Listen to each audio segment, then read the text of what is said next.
Self-reflecting. We need to self-reflect, right? Many have asked, what does that even mean? What even is self-reflecting? What's that supposed to be? It just sounds like some spiritual BS. Well, think of a mirror, right? A reflection.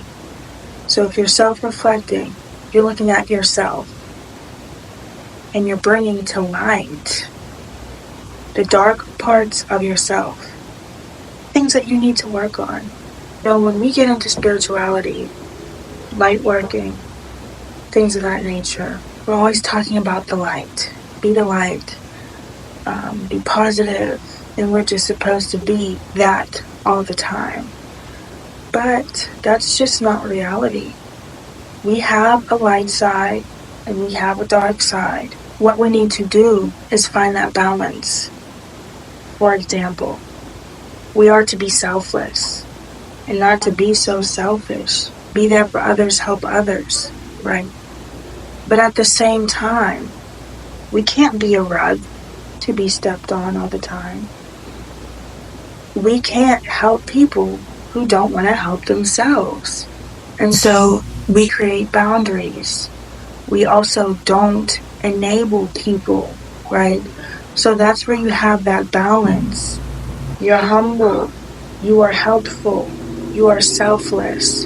But you also know when to stop. And so we have to look at these dark parts of ourselves, find that balance. And, we're so focused on being full of light, being positive, that we're ignoring the dark parts of ourselves.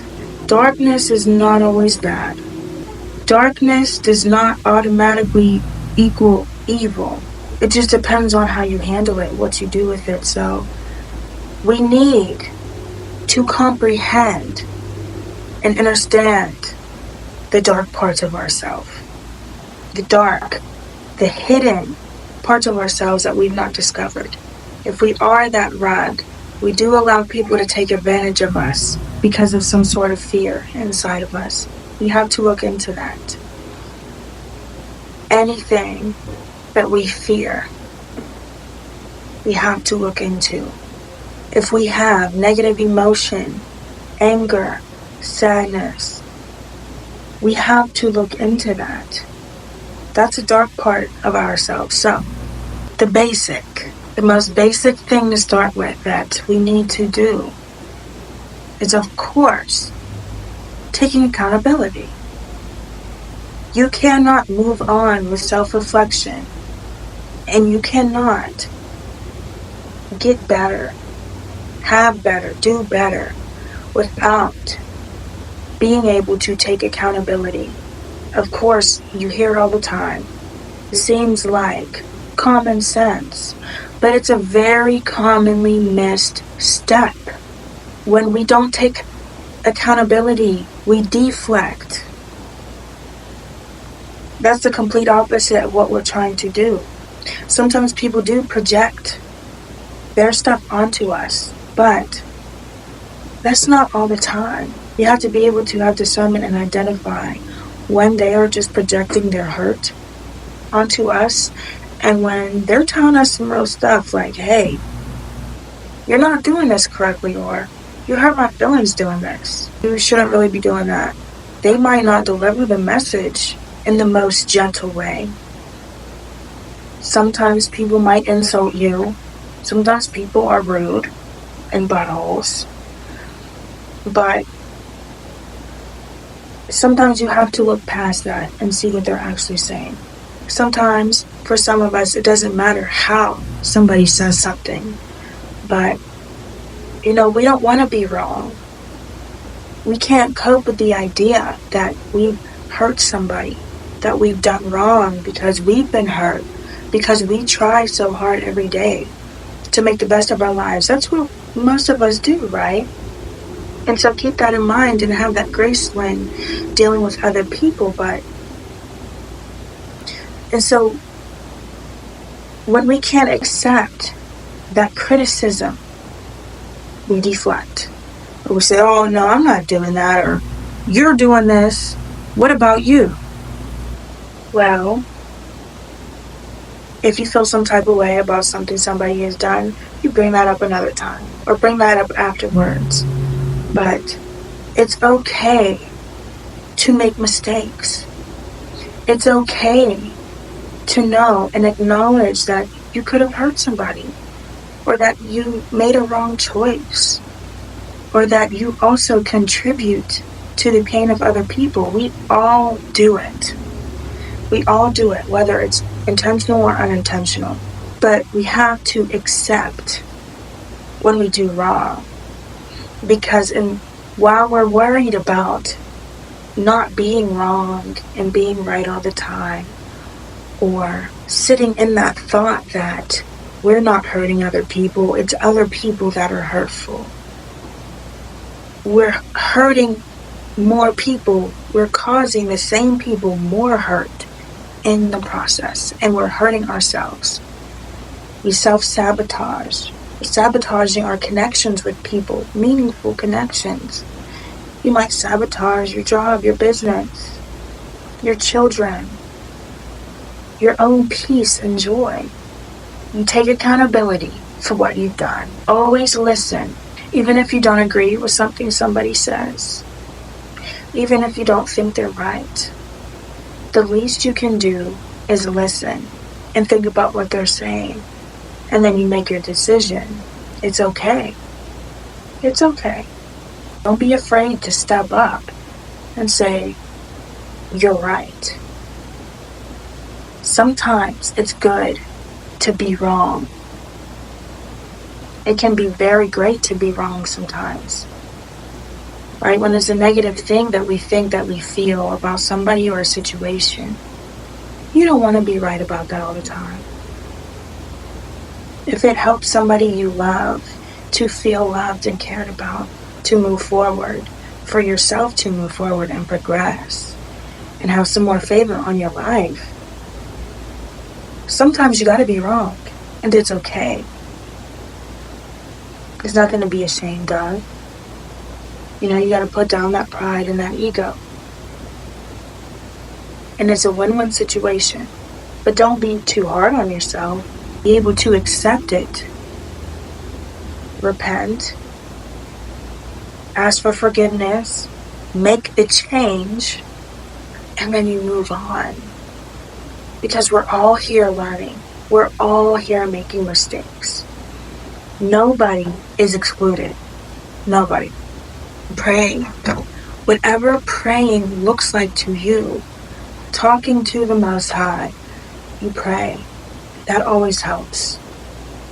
If you're lacking direction, you don't know where to go, you don't know the first step, always start there. A lot of you watching this, you probably did that before watching this video, and now you're here. But for those who didn't, prayer is always a wonderful thing to do. Now, in order to self-reflect, you have to drown out some of the noise. You have to spend time with yourself, alone. Take yourself out on dates. Spend time in nature. Engage in your hobbies. You need time to sit with your thoughts. Your thoughts will tell you a lot about what's on your mind, how you feel. You need time to sit there and think. Meditate, so you can hear yourself and also hear what God's telling you. If you're feeling confused, you can't focus on one thought. You have a million things running in your mind, like a computer program with too many windows open, and you just can't sort through it all. You feel like your thoughts, your mind is like a knot of many different strings tied together. You don't even know where to start. You can't untangle it. This is where self-expression and creativity come into play. Journaling, poetry, writing music, or composing music, playing instruments, art, drawing, painting, making clothes even. Whatever form of art and creativity that you enjoy, do that. And pay attention to what you create. Pay attention to what comes out. Freestyling will allow things to come out that you didn't even know you felt. And then you're like, wow, okay. So I am still hurt about this situation. A while ago, when I would paint, I noticed that in all of my paintings, this is a little personal, but I know somebody's going to relate to it. I would paint. Every painting I had, I would incorporate blood. And at first, I didn't know what that meant. But I was bleeding. I was bleeding out. I was in pain. I was hurt. I had a lot of open wounds. Sometimes as people, we bleed onto other people. That is projection. Because it's hurt. Coming out, trying to come out. We have to let go of that. We have to comprehend it. Things you do to heal these wounds include forgiveness. Something that can help you to forgive. Finding reasons why to forgive. It could be as simple as they've been hurt by other people, and that's why they hurt me, and so I forgive them. Speaking it out loud, writing it down, writing it out. Every time, and then after that, you might still think about this person, think about the situation, how it hurt you. But every time a memory comes up, every time a thought comes out of something that has happened, you say, I forgive them for that. You learn from it. You do not allow for yourself to let it happen again. You do not allow for other people to do it to you. Because not only did they do it, but we allowed it. Correct? And so you get that. You comprehend that. You forgive yourself, too, for allowing it to happen. There's no use in sitting around, woe is me. I can't believe I did that. Why did I let that happen? It happened. But we learn from it, and we move on. And so things like blood, or tears, or anger, different emotions coming out. It could be any type of symbol, like if you always put birds in something, or stars, or a certain animal. Pay attention to that. You could even look it up. What does it mean? What is the significance of a hummingbird? And you look it up. What's the significance of swords? Look it up. Sometimes talking things out will help you realize some things about a situation. An old situation even that you haven't gotten over, but you talk it out. And it's not until you could think about it in your head all the time and it replays. But until you get it out, there are some things that you won't realize. That's where therapy can come into play. Nobody is too good. Nobody should be ashamed of therapy. Counseling. All it is talking about it. Having somebody to listen to you who isn't going to judge you, who has nobody to tell. You know, who are they going to tell? They don't know the people that you know. Sometimes you just need to talk it out. And you realize things that you didn't realize before. I've definitely been there. It's a great tool to help you. You can do this. Whatever you're going through, whatever you've dealt with, you can get through it. You'll have it within you. Even if there's fear in there. Even if there's hurt. You gotta be brave. Do it through the fear. And then you'll realize there's nothing to be afraid of. You can do it. You definitely can. I believe in you. There are brighter days ahead. But you have to keep faith. And you have to take action. Just take that first step. One step at a time. Always. Don't get overwhelmed trying to get to the end product. You don't even know what the end product looks like. But take steps. And learn to let go Let go of anything not serving you. Let go of the fear, trying to impress people. Because newsflash, it don't matter what you do. People will think what they want to think about you. It doesn't matter. It doesn't matter. Because we've all done stuff. We all go through stuff. Just because somebody seems like they have it all together, behind closed doors, their life just might be in shambles. There's nothing wrong with admitting that you might need a little bit of help, a bit of assistance from somebody, from God. Don't be so quick to run to outside sources. Like I said, you have to spend time with yourself. When it comes to self-reflecting, when it comes to your truth, spirituality, the answers you need are within yourself. What did Lauryn Hill tell you? I hear so many cry for help, searching outside of themselves. Now I know that His strength is within me. And deep in my heart, the answer, it was in me. And I made up my mind to define my own destiny. It's true. It's all true. You can run to other people, run to the congregation. You can run to your spiritual teacher. You can run to books, videos. You can run to your vices. You might even run away. But everything you need, all the answers you're looking for, they're inside. Never ignore how you feel. Feeling is believing.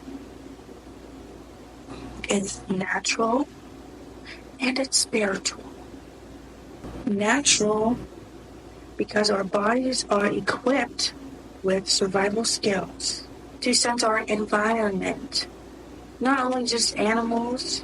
I mean, we are technically animals, or technically mammals. We have these survival instincts. So don't ignore how you feel. Stop letting other people tell you how to live, what to think, what to believe. What do you believe? What do you experience? What do you feel?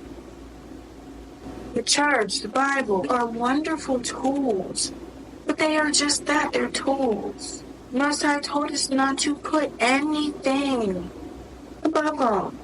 Nothing. And second comes yourself. These things are tools to help you. But if you don't hear the voice of God, what use is any of it? If you don't have discernment, what use is any of it? If you don't have the Holy Spirit within you, what use is any of it? You're not living your own life at that point. You live in somebody else's. This is your experience. This is your life. Take a hold of it and love yourself.